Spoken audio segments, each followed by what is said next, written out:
Notre Dame, the 7th seed in this 12-team field, taking on the 8th seed, Ohio State. Doesn't look like an 8 seed much lately. They are an 8.5-point favorite. The Buckeyes are. The over-under in this game, 46.5.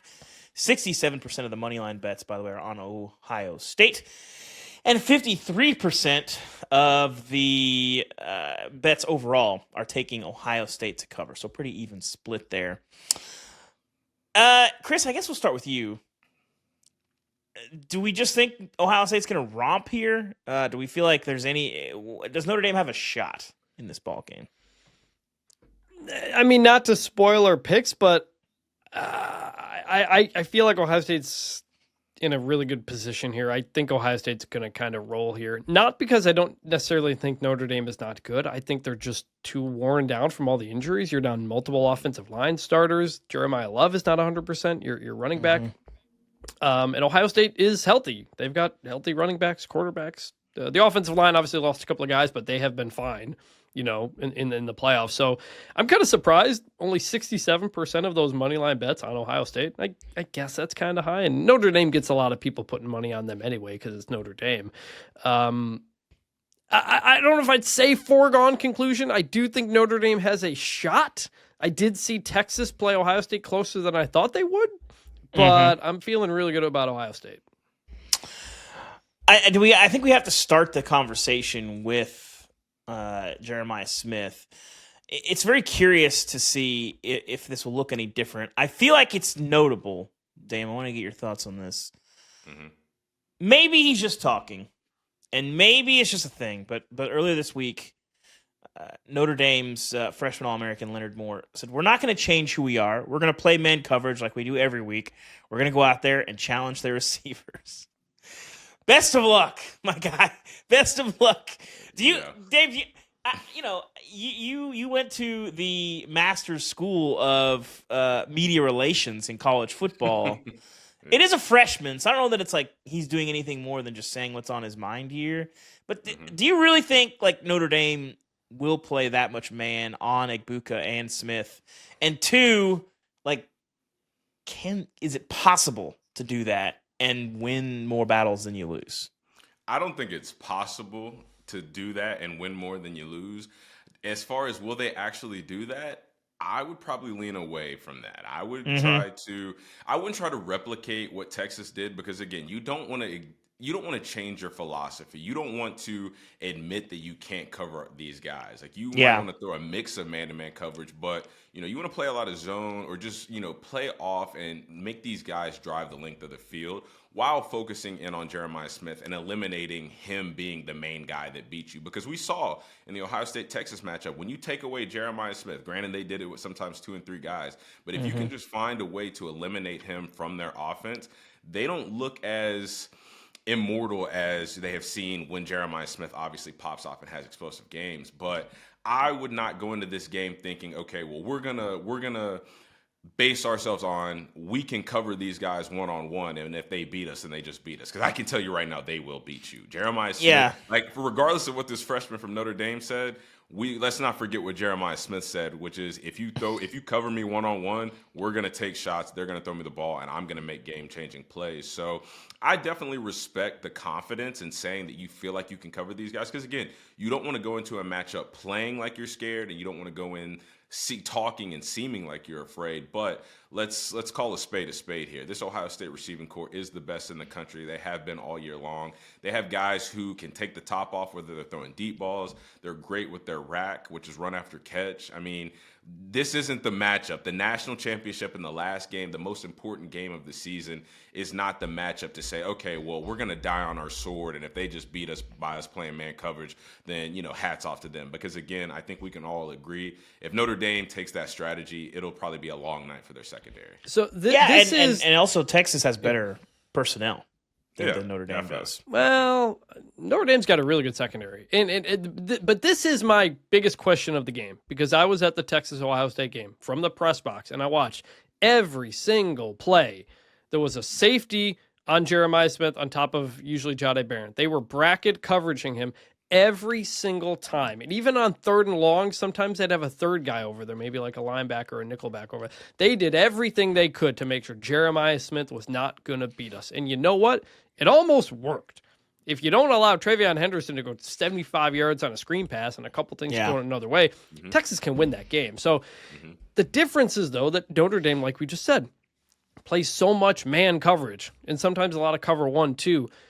It is a lot different than the way Notre Dame plays defense. Texas did that, and then as the game went on, its defensive linemen started to get more push, started to get to Will Howard, started to stop the running game. I think Notre Dame's defensive line can do that. So that is my biggest question coming into this game. Do they think that they can play Jeremiah Smith straight up, or are they going to shade a safety over there every time? Because Texas was always saying, keep it all in front of us. We trust our ability in open space to make tackles, and it worked pretty well. I have some of the same concerns that we had from Notre Dame's secondary about Texas coming into this game. Because, again, let me just run down the opponents that Notre Dame has played this season. Texas A&M, Northern Illinois, Purdue, Miami of Ohio, Louisville, Stanford, Georgia Tech, Navy, Florida State, Virginia, Army, USC, Indiana, Georgia, Penn State. I don't see any really super strong combinations of receivers and quarterbacks in that group. And, depending on what you think of Drew Aller, that's one thing. That's probably the best quarterback maybe that they have faced. But Tyler Warren is a different challenge, obviously, than Jeremiah Smith. What I think is interesting is if you're Ohio State, you have to be concerned about maybe the blueprint that Texas gave. And I think they have to get more creative about getting the ball in Jeremiah Smith's hands. I don't think you can just sit there. Their offense wasn't good enough in that game to just sit there and be like, well, we can still make it work if teams are taking away Jeremiah Smith. No, you can't. Like, you're right, Chris. Like, you got some breaks in that game to break that thing open. Where I think Ohio State has the best advantage here is I don't know how Notre Dame's going to score, and I think that can create some short fields. I think you can force some turnovers. I think it's going to be a real struggle for them to move the ball against this defense, which has been pretty consistent all year, even as the offense has kind of gone through quite a bit of ebbs and flows. So I think that matters, but I think the best counter, there's not much Jeremiah Smith can do just as a player if you're just going to play pretty traditionally and they're going to use all that manpower to slow him down. But I do think you can't just be okay with that and be like, well, he's only going to get, 3 targets because we got to find Egbuka. And, if we got to throw it to G. Scott underneath, that's one thing. Or, Carnell Tate's going to get open against their third corner or whatever. I think you got to be more creative to get the ball in the hands of your best player. You can't just cede to, well, we're okay with him basically being a decoy that opens everything else up. At least that's where I stand. Yeah. Damien, would you like to see them? I mean, you've got more experience being in the middle of game planning for situations like this where there's a lot of elite talent all over the field. I mean, am I off base here, or do teams really sort of say like, well, like when you're at Bama, if a guy's got, if they're going to put 3 defenders at Jerry Jeudy, are you okay with like, hey, well, you're just not going to have a big game and we're going to try to let everybody else eat? Yeah, that's how it has to be because, again, let's continue to talk about this ad nauseum. This is the greatest roster that money can buy. So with all of this talent that you have spread across the field, you have to go to somebody else. And I think Jeremiah Smith handled that situation against Texas phenomenally. The fact that he only had 3 targets, 1 catch, it might have been 3 yards on a screen pass. I mean, and he did that with pride. He took away all the distraction. He took all the eyes. He never looked frustrated. He never looked like, well, why am I not getting the ball? Like, he did exactly what a player in that situation is supposed to do. Okay, if I'm just going to be the decoy all game long, like, that's what I've got to be. I've seen Calvin Ridley do that before. I've seen some of the great receivers I've played with do that before because he knew that, well, shoot, if there's 2, 3, 4 eyes on me, we got Jalen Waddle over here. We got Devontae Smith over here can make game-changing plays. So let me just do my job. And on this particular play or in this particular game plan, if that's for me to not get the ball and take the attention off somewhere else, then that's what I'm going to do because I know the other 10 guys are going to do their jobs. We've got enough talent. We've got the scheme to be able to still produce and do things like that. But what I will say is I'm confident that Chip Kelly is going to find ways to scheme Jeremiah Smith open. Like what you said about Texas creating this blueprint of how to take him away, I don't think they're just going to sit back and be like, okay, well, they took him away, and we are going to go with that plan of just leaving Jeremiah Smith completely isolated and leave him out of our game plan. He's too good of a coordinator. He's too good of a play caller. And I think that when we look at the way he called games throughout the season compared to the postseason, not just for Jeremiah Smith, but for the entire offense and the way that it's opened up, especially since that Michigan game, I think it proves that he can adapt and he can tweak a thing here or there without necessarily changing their identity, but just get guys more opportunities. So I think that if it does come down, Jeremiah Smith is going to do the exact same thing. He'll take attention away. Other guys will be able to step up and make plays. But I really believe in Chip Kelly's ability to create things, create opportunities, scheme things. Maybe it's motioning him across the field more, creating more communication on the defense. Then they have to talk. Then the ball is snapped. Then they're trying to figure out, well, where's Jeremiah? Where's he at? Oh, he was over here. He's over there. I think that Chip Kelly will find a way to get him open, and not just get him open, but get the other talented guys that they have on offense open as well. So I asked Chip Kelly this very thing on the field after the game. we were at the trophy ceremony, and he was just standing there, not on the podium, and I was like, "Hey, so they did a good job of stopping Jeremiah Smith, huh?" And he's like, "Yeah, we knew that they were probably going to do something like that, but that's why we have all these other guys who can do things." And I wouldn't say it's a blueprint that Texas made. I'd say it's the blueprint that Michigan made. It's the exact same thing Michigan did against them at the end of the regular season. So that is pretty clear now. 2 games where teams have done this bracketed coverage over Jeremiah Smith, and it has really slowed down the Ohio State offense in a way that nobody else can do. And yeah, you can have Carnell Tate get 7 catches, Ibuka get 5, G. Scott, the tight end, get 5. But you know what? None of them had a catch over 20 yards. And that's ultimately what Texas was trying to do. You can get these 10 to 15-yard catches, but can you do that all the way down the field? Because Texas was able to stop the run. Ohio State averaged 3.4 yards per carry, including sacks. Will Howard made a couple of incorrect reads on some option plays, and I think that's what Ohio State, Notre Dame is, whatever way they do it, is going to have to do it. Keep it in front of you. Trust your defensive line can stop the run and make somebody else beat you, because Texas was 1 yard away from tying that game up. And Ohio State only scored 21 points in that game offensively. Scored 10 against Michigan. No, I think I just want to revisit kind of what you said, because, well, in the start that we mentioned, because at the risk of infuriating the Ohio State people, it's 2 fluky touchdowns in that game, right? The Henderson play, they're not trying to score on that play. You're trying to see what happens. It was a great call, though. It was a great call. It was. Yeah. It because was. Texas safeties were coming way back. Yeah, and you guys bring up a good point, because I want to let this be known to our fans listening, just a little football knowledge. That situation, that play call right there, that's called a toe dip situation. You dip your toe in the water. If you have a little bit of success, then you get into 2-minute mode. But you run kind of like a safe play where you feel like you'll get some yards. If you don't get anything, then you're just like, okay, we'll probably just run it out the rest of the half. But just for those out there listening, if you care to know, that's called a toe dip situation. So the next time you see a team playing, it's the end of the first half, maybe 30 or so seconds, and you see them call a screen or maybe a draw, know that if they get about 10, 15 yards, pick up a first down, then they might just immediately be like, okay, we're going into hurry-up mode now, because you got enough from dipping your toe. You got a good feel for the water. Now you're ready to go. I just think what Penn State did, and then threw an interception against Notre Dame. Yes, true. Yeah. Just they were so dominant early on that and they were really in control of that game for most of it against Texas. And I think people sort of forget how huge those plays were. And again, that the goal line stand situation for Texas and all that stuff, that game was a lot closer than a 14-point game. And Ohio State really only scored, we'll give them credit for 17 points in that game, I guess, something like that. You could probably get a field goal out of that drive. Well, they scored 21, but I'm just saying, the Henderson play is nice, but it's still a little fluky. Let's be honest. The other thing I would know, one of my keys to the game, I guess, relative to Texas Notre Dame, was the penalties. Ohio State kept getting holding penalties, 10-yard penalties, or a false start, and they were always in 2nd and long, and that kind of killed a lot of their drives. So we'll see if Ohio State cleans that up, because they typically haven't done that. Yeah.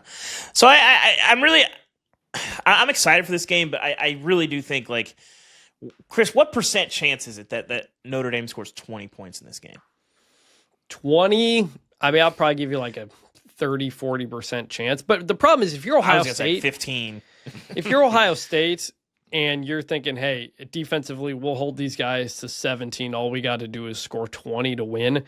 I think that's the We've talked about mindset it. I think that's the mindset that cost him against Michigan. Yes. You can't go into this thing and be like, we only need a handful of points here to win this game. You're going to have to do what you do. And I am going to be very curious about Ohio State's running game because they didn't run the ball against Texas. But Notre Dame's rush defense, which is really good, did not play well against Penn State. They allowed 204 rushing yards, 4.8 yards per carry to Penn State. That includes any sacks in there as well. So Notre Dame's rush defense also coming off one of its worst games of the season. A couple weeks prior, they'd allowed almost 200 yards, 7 yards per carry to USC. So very curious. Notre Dame, they picked it up in the second half. They started to play those run fits better and make Drew Aller beat them. But if Ohio State can run the ball as they did early against Texas, that's going to be a bad sign. Go ahead, Dame. No, I just want to ask. I mean, and you asked about percentages, so I'm gonna try to formulate this into a percentage-based question. Chris, what are the percentages that with a banged-up Notre Dame offensive line that they can have a successful day? Now, when I say successful, I'm thinking, let's say 150 yards on the ground between Jeremiah Love and primarily Riley Leonard. But with their banged up offensive line, what percentage would you give them of having a good day on the ground against this Ohio State front? Not great. I'd probably put that at like 25%. I mean, Texas only averaged 2 yards per carry against Ohio State. That did include sacks as well. Ohio State has done a lot better at stopping the run. I'm pulling up what Notre Dame's rushing numbers were against Penn State. I don't think they were very good. It was, 2.8 yards per carry for Notre Dame against Penn State. Now you're down an offensive lineman who you lost in that game. Knapp is out. 150 yards total. I mean, like 20, 25% maybe. Because that's my key. Well, in the world of, because I mean, we're all pretty on board here. Like, I know we're going to get to the picks in a second, but we're talking about, we feel like, what can Notre Dame do to stop the onslaught by Ohio State? And I think the only way they can do that is by making this a ground game and by just churning out yards, whether it be with Riley Leonard, whether it be with Jeremiah Love. Again, primarily Riley Leonard, because I think their offense is based around the run, but it's based around quarterback runs. Like, he is their number one ball carrier. It might not be statistically, it might not be in yards per carry, but like, if you look, and I feel like I can tell by this, in any third and short, third and goal, like in any critical situation, Bill Belichick used to call these gotta have it situations. It's 95% quarterback run. And so I just think that that's going to be the key. This offensive line trying to block Jack Sawyer, Cody Simon coming from the middle linebacker spot, Ransom, the safety, who is just like, I think he might be one of the best safeties in the country. He's flown under the radar. He's one of the best run-fitting safeties in all of college football, beside of Caleb Downs. So I just think, in the world of how does Notre Dame make this close? How do they make it competitive? How do they stay in it long enough to potentially give their defense a chance to make an inopportune turnover from Will Howard? They've got to be able to run the ball, and they've got to open up lanes for Riley Leonard. Notre Dame allowed 5 sacks, 8 tackles for loss against Penn State. They were behind the way, and that was not the case against Georgia. Against Georgia, they had 1 tackle for loss allowed. They were constantly on schedule, and that allowed them to do things. Against Penn State, they were often behind the change, but then they got some big plays in the passing game in a way that we didn't see against Georgia. So that second half, Riley Leonard against Penn State, that's a quarterback who can win you the national championship. I just don't know how often we can see that. Leonard was making some throws in that second half that were really good that I had not seen him make many of. So that's going to be another thing for Notre Dame. Like, Quinn Ewers was overwhelmed against Ohio State constantly. If they're constantly getting in the backfield and Leonard is running for his life and taking sacks like he did against Penn State, big trouble.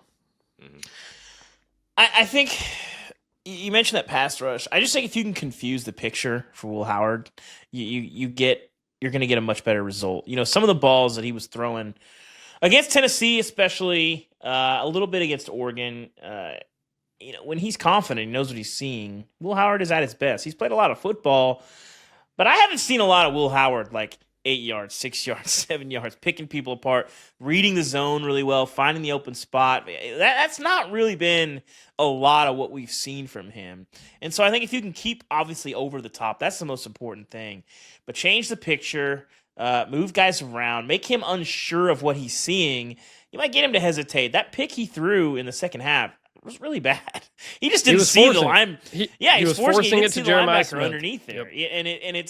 And that's a huge deal. If you can get him to do that, you can get that mistake. And I think that, like, Notre Dame's not winning this game unless they get a mistake or two from Will Howard and make him, make a huge mistake that save 7 points in the red zone or give yourself a short field. And when you get those short fields, you're not going to have a lot of opportunity. So, I think obviously the safe money in this is looking more on the Ohio State side of things. But if Notre Dame can muck this up, make it difficult, do a lot of the same things that we saw Michigan and Texas do to this defense, they have the personnel to do so. They can be in the mix there. Let's get some picks here. Dame, we'll let you go first. What do you got for us? How does this play out? I like Ohio State. To cover also? That's where I was going to. I'm not 100% confident in them to cover, just because we did see when you take away Jeremiah Smith, this is a very susceptible team. Like, they can be beat, and the other great players that they have, they're great, but again, they aren't Jeremiah Smith, and this offense is definitely not the same without him. But I do like Ohio State because I do think they'll be able to take away the run game for Notre Dame. I think they're going to keep Riley Leonard in a box, whether it's in a run game or pass game. I really, really like Ohio State's defense. They always rise to the occasion. So for that reason, I'm going Ohio State. Yeah, I like the under in this game. I'm with you. I think Ohio State gets it done here. I lean toward them covering just because they are the better team, and I do think that defense is just going to make life hard, and you just keep banging against them. Eventually, I feel like Notre Dame's offense will crack and give up some points. So I'm going to go Ohio State and lay the points. I think for our website, I think I picked like 27-13. I think that's about kind of where I land. Again, unless something crazy happens, I just don't know that Notre Dame can get to like, over 14.5 or 17, something. I don't know they can get there. So at the end of the day, I think when you have trouble scoring and have trouble moving the ball, that creates a lot of opportunity for the opposing offense. I think that's where Ohio State takes advantage. So give me Ohio State and the points. Chris, what do you like? Yeah, real quick, producer Cam jumped in. Ohio State-Oregon National Championship game, 34.1 million viewers, the most in the CFP era, so that's the high mark. Now, again, less people watching TV, but I wouldn't be surprised if we have a number pretty close to that. I'm going to go Ohio State covers the, 8.5, but we get the under. I'm with you, Evan. Ohio State did cover against Texas, and covering that game was weird because it felt like Ohio State was clearly the better team the whole time. And yet Texas was 1 yard away from tying that game up in the fourth quarter. So, I'm not ruling Notre Dame out from winning this thing, especially because I do think it will be pretty low scoring. I do think Notre Dame's defense will hold up. I just don't know if Notre Dame can do enough offensively. I like Quinn Ewers more than Riley Leonard. I like Texas's offensive line more than Notre Dame's kind of injured offensive line. I like Texas's weapons more than Notre Dame's weapons. So ultimately, I'm going to go Ohio State wins, probably like 10 to 14 point win, and they win that. This is a battle of attrition. We knew the 12-team playoff was going to be a battle of attrition. Who could stay healthy? Ohio State has been far more healthier in this playoff. And I think Notre Dame just kind of lost a few too many pieces. Go with the Buckeyes. All right, fine. Give me Ohio State cover. You guys convinced me. We are staying together in this thing.